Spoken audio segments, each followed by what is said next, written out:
तो प्यारे बच्चों, आज हम कक्षा 10वीं लोकवाणी हिंदी इस विषय में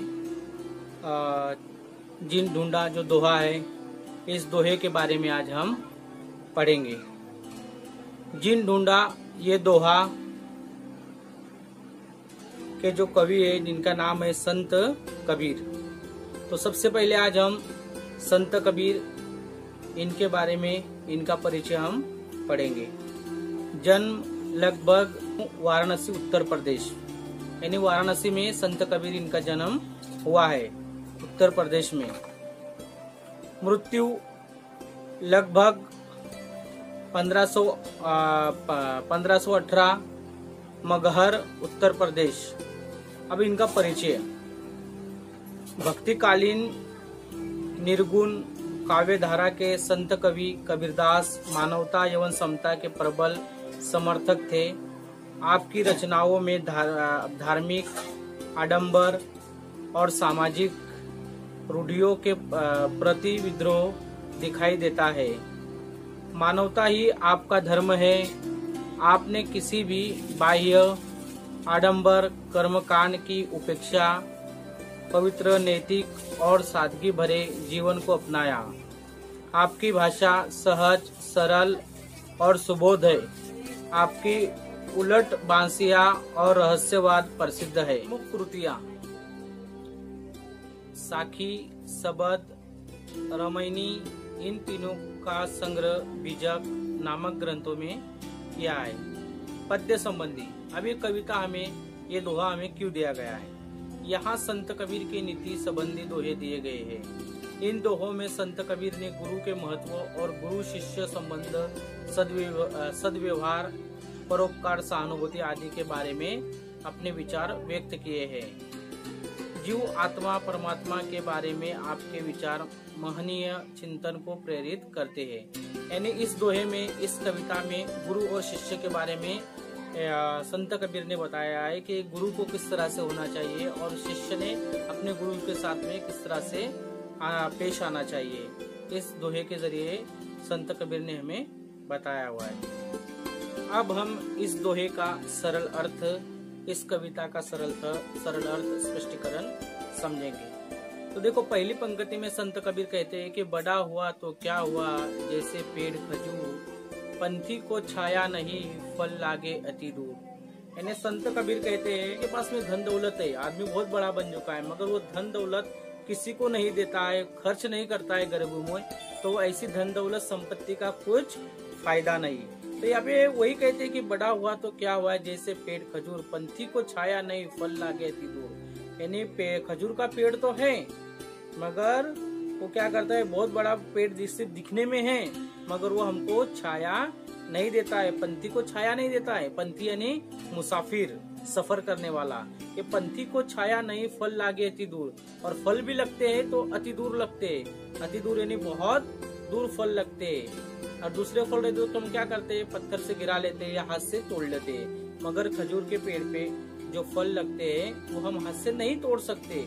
इसलिए संत कबीर ने पहली पंक्ति में कहा है कि बड़ा हुआ तो क्या हुआ, जैसे पेड़ खजूर, पंथी को छाया नहीं, फल लागे अति दूर। दूसरी पंक्ति में संत कबीर कहते हैं कि शिष्य को ऐसा होना चाहिए, गुरु को सब कुछ दे, गुरु को ऐसा चाहिए, शिष्य से कुछ न ले।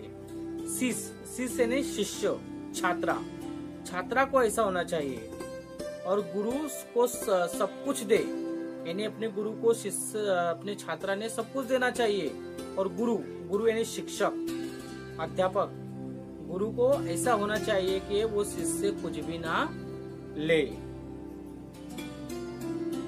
तीसरी पंक्ति में कहते हैं वो, कबीरा संगत साधु की, जो गंधी की बास, जो कुछ गंधी दे नहीं, तो भी बास सुबास।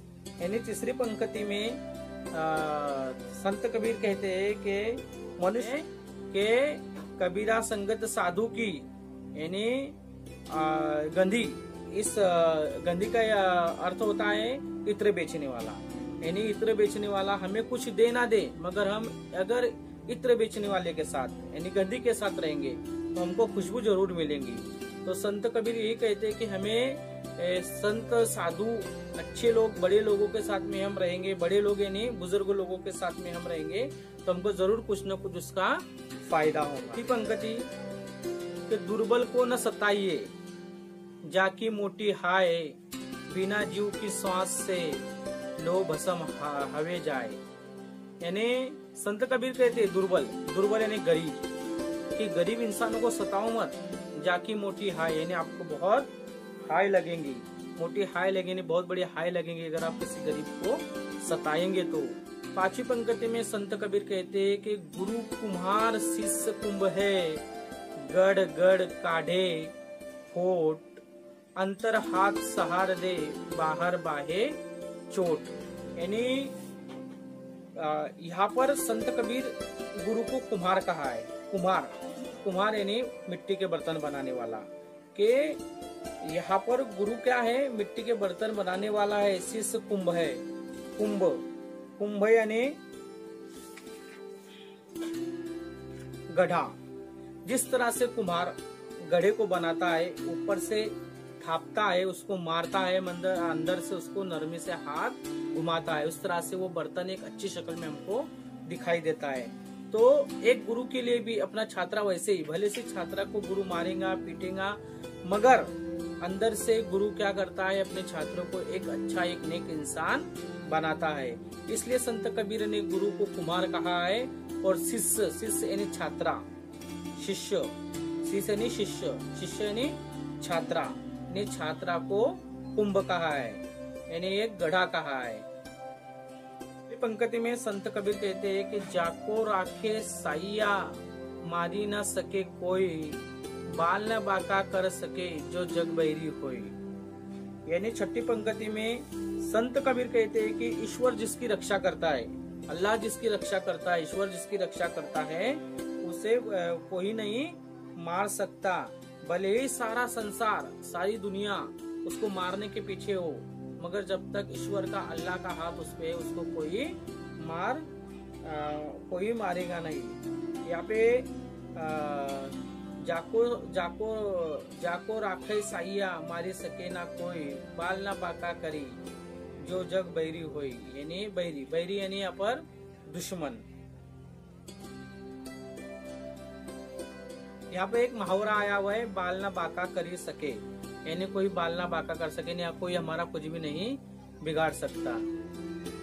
अगली पंक्ति 7वीं पंक्ति में संत कबीर कहते हैं कि नैनो अंतर आव तू, नैन झापी तो ही लेव, ना मैं देखो और को ना तो ही देखने देव।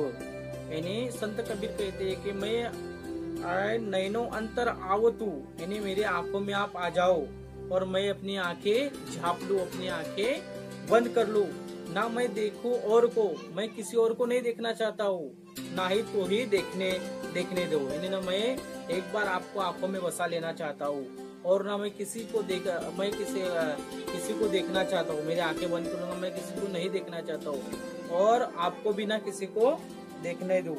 यानी हे प्रभु, मैं आपको अपनी आंखों में बसाना चाहता हूँ, और फिर मैं मेरे बाद में किसी को नहीं देखना चाहता हूँ, और आपको भी किसी को देखने ना दूं। 8वीं पंक्ति, लाली मेरे लाल की जीत देखो तीत लाल, लाली देखन मैं गई मैं भी हो गई लाल। संत कबीर कहते हैं कि भक्त जब ईश्वर की महिमा को देखने गया तो वो स्वयं भी महिमा के रंग में खो गया। यानी जब एक बंदा अल्लाह ताला की नियामतें, अजमत, महानता को देखने गया तो वो भी खुद इबादत करने लग गया, वो भी उस महिमा में खो गया। 9वीं पंक्ति के कस्तूरी कुंडल बसे मुर्ग ढूंढे बन माही, ऐसे घट में पीऊ है दुनिया जाने नाही। यानी संत कबीर कहते हैं कि मनुष्य की हालात कस्तूरी मुर्ग की तरह है। कस्तूरी हिरन की नाभि में होती है, लेकिन हिरन को इसकी जानकारी नहीं होती है। वो उसकी सुगंध से अभिभूत होकर उसे प्राप्त करने के लिए जंगल जंगल ढूंढता फिरता है, परंतु अनावश्यक उसे ये जानकारी नहीं होती है कि कस्तूरी तो उसके भीतर विद्यमान है। इसी प्रकार ईश्वर प्रत्येक मनुष्य के शरीर में विद्यमान है, लेकिन मनुष्य अनावश्यक उसे यहाँ वहाँ बाहर ढूंढता फिरता है। वो अपने अंदर विद्यमान ईश्वर को नहीं पहचानता है। 10वीं पंक्ति में संत कबीर कहते कि जिन ढूंढा तीन पाइया, जिन ढूंढा तीन पाइया, गहरे पानी पैठ, जो बोरा डूबन डरा रहा किनारे बैठ। पता है कि डुबकी लगाने से आपको ईश्वर मिलेगा, है ना। मगर कुछ लोग क्या करते हैं, जानबूझ के डुबकी नहीं लगाते। जो बोरा डूबन डरा, यानी वो लोग डरते हैं डुबकी लगाने से, इबादत नहीं करते। तो ऐसे लोगों को कहाँ से ईश्वर अल्लाह मिलेगा, नहीं।